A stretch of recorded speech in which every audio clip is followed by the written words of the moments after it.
Hi everyone. This video was made to fulfill the community service assignment for the Pre-Exilic Prophets class under Professor Teofilio Correa. In this presentation, I'll be sharing my research paper titled Virgin or Young Woman, an Exegetical Study of Alma in Isaiah 7 verse 14 within its context. I hope this video helps us gain a deeper understanding of the topic and encourages all of us to study the Bible more meaningfully. As the title suggests, this study focuses on the translation of the Hebrew word Alma in Isaiah 7 verse 14, specifically whether it should be translated as virgin or young woman. To explore this question, I'll use an exegetical approach looking closely at the context and meaning of the passage. Let's first look at Isaiah 7 verse 14 in various translations.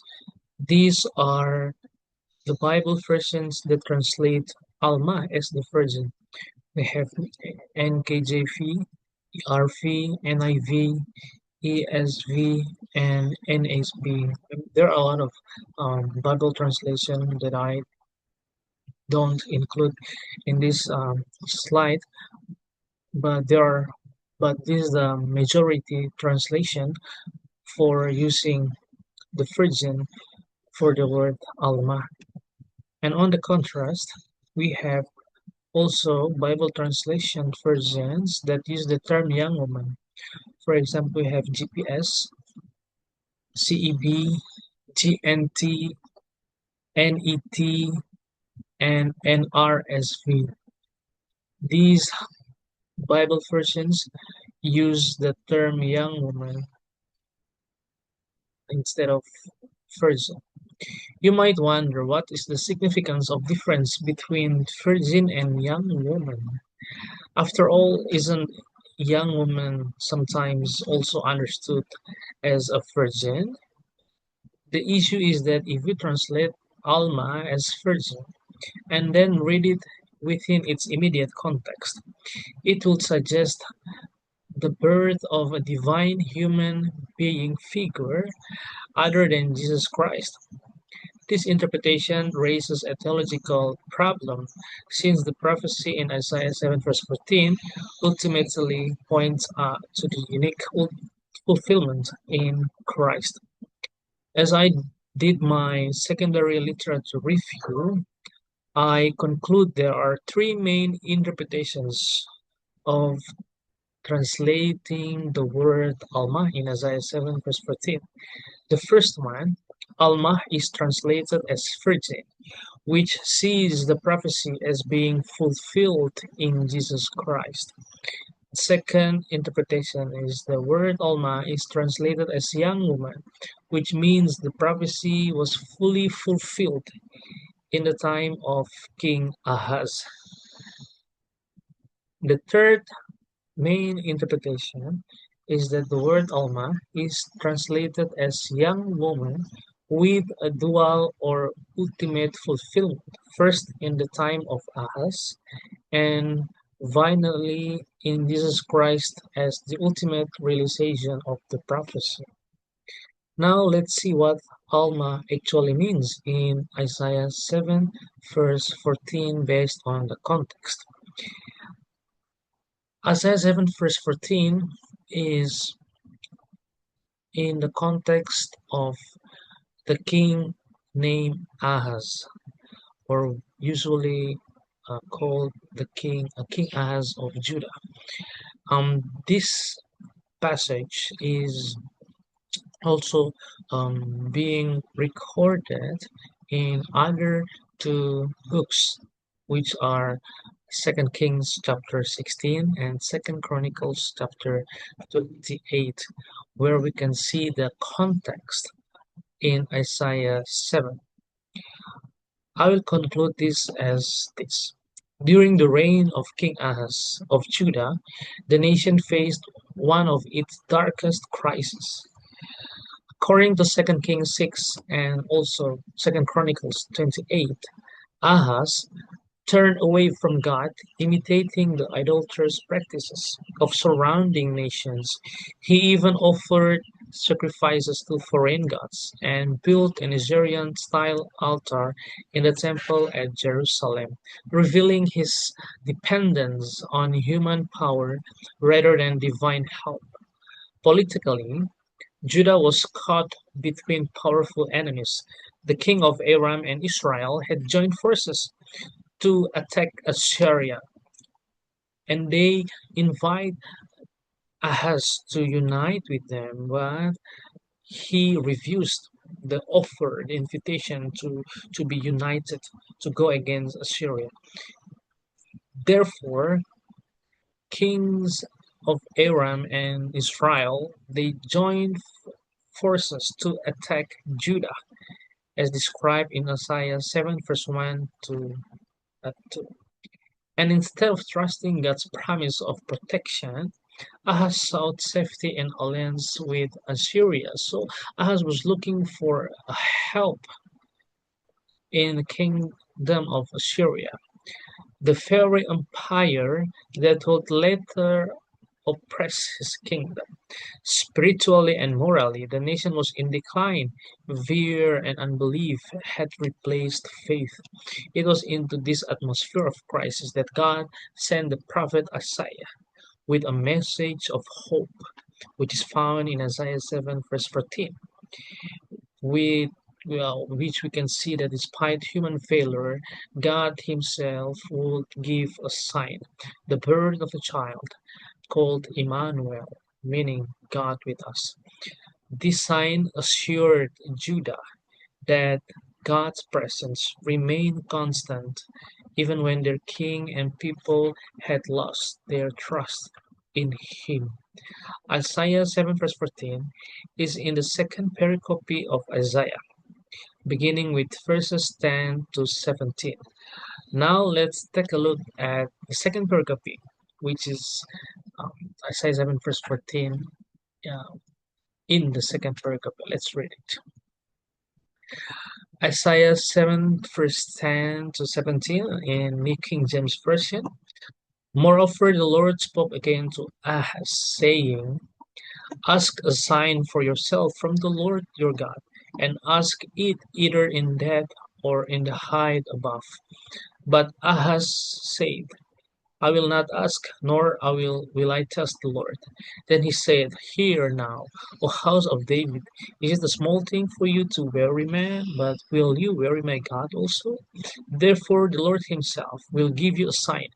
Behold, the virgin shall conceive and bear a son, and shall call his name Emmanuel. Curds and honey he shall eat, that he may know to refuse the evil and choose the good. For before the child shall know to refuse the evil and choose the good, the land that you dread will be forsaken by both her kings. The Lord will bring the king of Assyria upon you and your people and your father's house, that have not come since the day that Ephraim departed from Judah. Now I want to explain verse by verse to get the context, and then we will move to verse 14 in particular. Verse 10. This verse marks a new section and a change in speaker from Isaiah in previous verses to the Lord Himself, showing divine initiative in the conversation. It signals that God personally intervenes in the dialogue, taking control of the situation because Ahaz has failed to respond in faith earlier in verse 1 to verse 9. In verse 11, God's invitation introduced the central tension of the passage, a test of Ahaz's faith, the open-ended scope, the depth, and the depth or height, magnifies divine generosity. This is a divine directive, a command that invites cooperation. It functions as reassurance. God invites Ahaz to confirm his promise through a miraculous sign. Verse 12. This is the turning point of the dialogue. Ahaz's refusal creates conflict in the narrative. His words appear pious, but actually mask disobedience. This is a refusal speech act that rejects God's offer under the pretense of reference. It communicates unbelief and exposes as misplaced trust in political alliances rather than divine aid.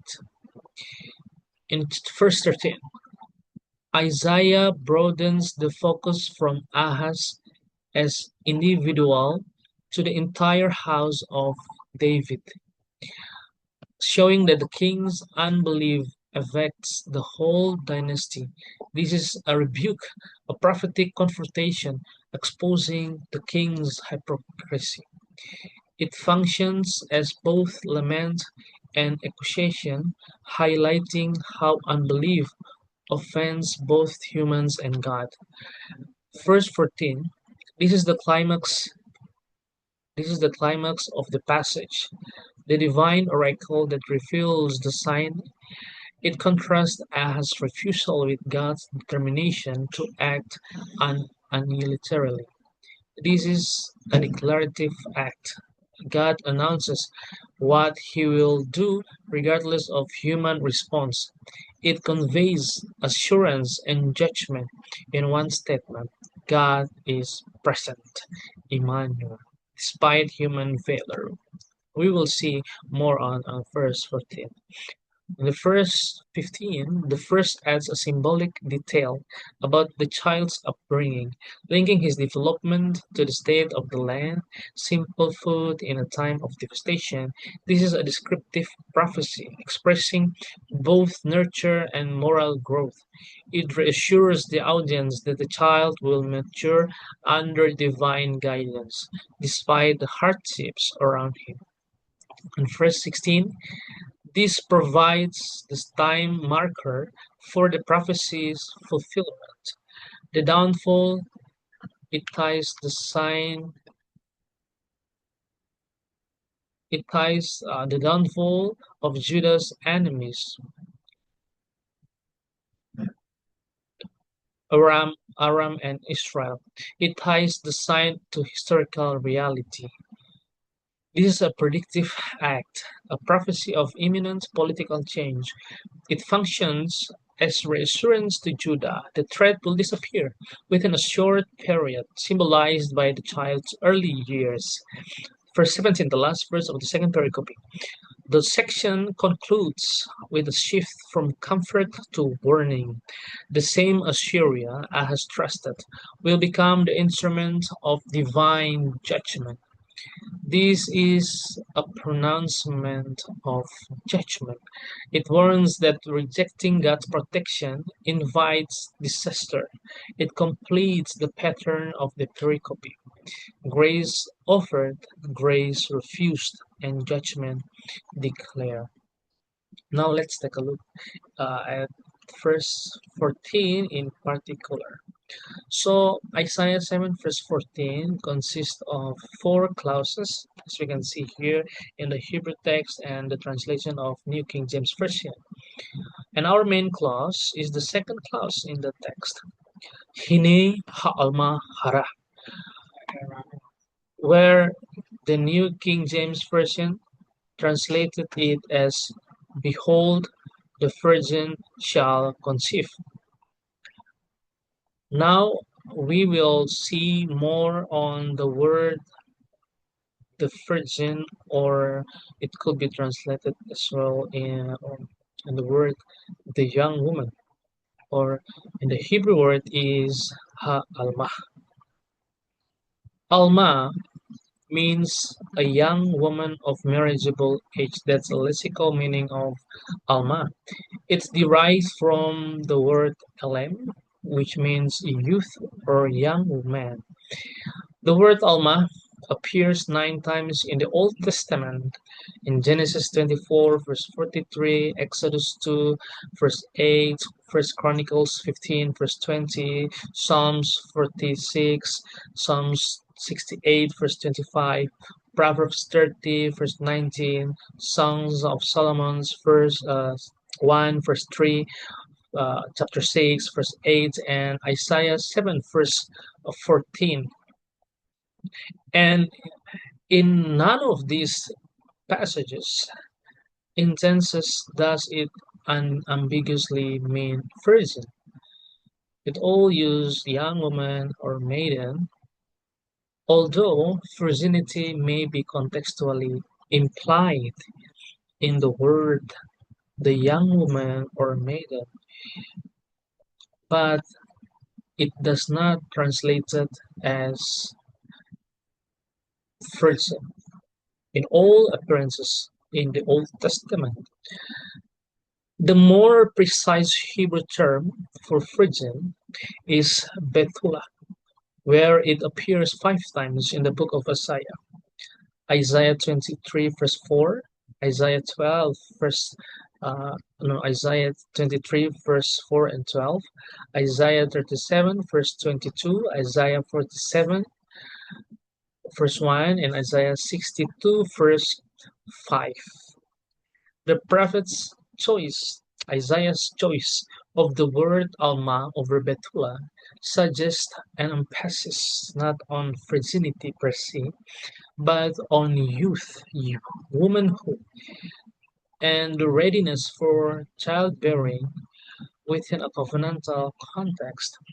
He intended a broader, more natural meaning, simply a young woman, not specifically a virgin. Alma in in the Isaiah 7 verse 14 is attached with the definite article ha, but the text provides no reference to any woman who could be clearly identified. The definite article may be interpreted as deictic, pointing to a non-referent, someone familiar within the speaker audience context, or a representative example. This interpretative openness fits Isaiah's prophetic style, where constraitness and ambiguity often coexist, allowing the oracle to speak to both immediate and future audiences.